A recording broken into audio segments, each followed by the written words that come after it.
Hello, this is a roughly 10-minute video, and it looks back over the last 12 months of my poetry, and what you're going to see are extracts from 18 of my poems written in the last 12 months. Okay, no more commentary from me. Here it goes. From a tin tabernacle, like a Whit Sunday band, I walk, with stones of flint in either hand. Or a lonely rider on the edge of right, never leaving ground, never taking flight. Living for easy is a wrong thing to do, thinking you're going to pull through. Like a snow-fed river silting the land, like an old-time healer with a mojo hand, like a wampus cat in the marginal places, in the flat iron marsh where the sea meets the sand, looking for the space to understand. I think the James Webb Telescope is focusing on me. I feel its cold and sullen glare, straining in infrared to see the universe far back in time, before the world began. Let James Webb look me in the eye and see my anger, if it can. No one I know, family or friends, can even remember now the last time they saw a doctor. Telephone appointments are available. You just have to wait 2 weeks, or 3 or 4 or 5 in pain and anxiety to talk to a telephone. Or call an ambulance now, telling them emergency care, and one will arrive in a couple of hours, driven from 2 towns away by people who don't know the way to your house of despair. And then you can relax in the ambulance queue outside the hospital door once you've been taken. It's a very, very nice queue. Cocktails are served to all, and light bossa nova music is played by a small jazz combo of paramedics wearing Hawaiian shirts. Or else I'm mistaken. An event horizon will suddenly leap, engulfing us, engulfed in sleep, and we, and all the rest of you, ejected at the other side, will be in our pyjamas, looking for a new abode for all mankind, without which we will all be screwed. Australians may get left behind.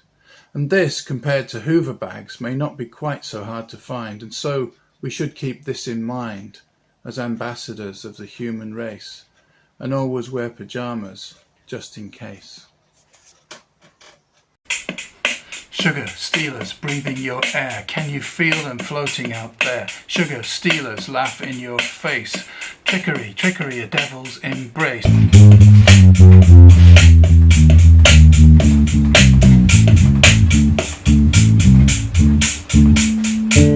When it comes to credit for the work you do, better take yourself to the back of the queue. Be a team player, good and true. Forget everything that you once knew. It's just a different point of view. On the bus there's a smell of mothballs, clothes and people. Better not look. Women with broken pushchairs sleep in the same room where they cook. Men with ragged trousers begging outside the Northern Line. This kind of daily poverty feels like 1959. The jelly-spine parents and teachers with blind eyes who tolerate abuse and inequality. This everyday abstention, this willed and blank expression, denial, inaction, and shiftless self-obsession, grows in beds, metastasizes, stovepiped and invisible, but none so blind as those who will not see. Ukrainians are showing us the way this month, this year, this now, wading through bones and broken glass, the corpses of their children, to defeat the barbarous ignorant and the willfully sadistic, the torturers who, in human pain and bruised and bloody death, like pigs in shit, are clandestinely wallowing. To drive them back over asphalt and scorched out grass and clover, back to their concrete blocks of shame, back to their homeland to think again. We swim within the twilight zone where light still filters through, the same as did our parents, our friends and peers mostly too. Or sink down to the midnight zone where pressure's very high. The deepest trenches hold the ones who never see the sun or sky, but make their own peculiar light to do what they must do. And can we break out, surfacing, crashing into the air to reach the sunny uplands of turf and gorse and humble bees? We can if we fall lucky, we can if we get rich, or if we find a true faith that brings us to our knees. A belfry that's certainly battered, pipistrelles flitting as midnight draws near, ground mist at sunrise, bees at the noon, old English village, cricket green, beer. A scot-free villain who ought to be ratted, wind-swept tower block ruled by fear, indifference, blankness, cold isolation, boredom, stalking, the bare grass estates, abominable boxes Le Corbusier dreamed of, fencing our cities and nurturing hates. Downstream of Tower Bridge and London's Pool, beaches of a sort stood open and revealed. In the ebb tide, Saxon black, jetty stumps, clinker of rocks, stones and mortared brick lumps.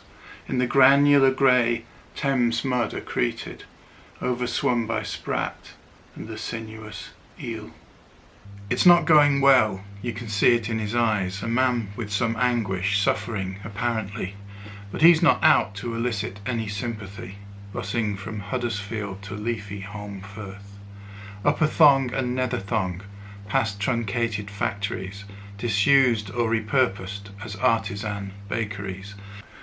Our Aidan, as soon as he started at school, palled up with the reckless and feckless and lawless, dangerous lads. Could be funny as hell, hard as cold cobbles, but sound as a bell.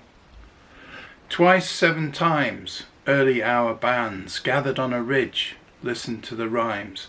Bader Meinhof looks, sitting in the bath. Too many cooks, no time to laugh. Ammon Duel too, brushing close to Darth. A circle and a bridge, stamping flat-footed, kindling the flames, rhyme on the ridge, chanting the names, pushing back the dark, dawn's cold hand, blanching the flames. Early hour band, phallus Dei drums, rattling bones, silently stand, clattering he comes, the hunter's moon is overhead, finally he comes, eyes glowing, orange red. Generations trod the dust, through the ages wandered, looking for a place to make a living on the land. History sets riddles, ruins and ancient stories, narratives that follow shifting tracks that thread the sand. And it's a long way, a long road from Stolipinovo and a golden road to Samarkand. And I must enter solitude as though it were a place, switch off the phone, avert my eyes from the black and white clock and realise, in solitude, you have no body, no hands, no feet, no face. Time is different in solitude, or else there is no time there, nor 3-dimension space, gravitation twisted and curved there. A place to practice fortitude with patience, an unfamiliar pair. There seem to be no hotels, no restaurants or bars, and no other place to sleep, no moon, no sun, no stars. But there's a crowd in here though, all jumbling thoughts and memory, fragments, faces, phrases, cinema-screened ephemerally. Without a sound or light, a jumping, flickering picture show, and here to find the riches, the spark and flash of purity. So Rainer Maria Rilke said, in an age run to obscurity, write only if, he told the youth, you're moved to, existentially. Don't be contaminated by thoughts of praise and validity. And so, I try to find the beach, the kiosks and the surfing shack. Perhaps my shades are a little dark, but everything out here seems black. And all my mind can focus on is thoughts of quickly getting back to my contaminated life, my outcome-driven impurity. to walk out on the littered beach and swim in the polluted sea.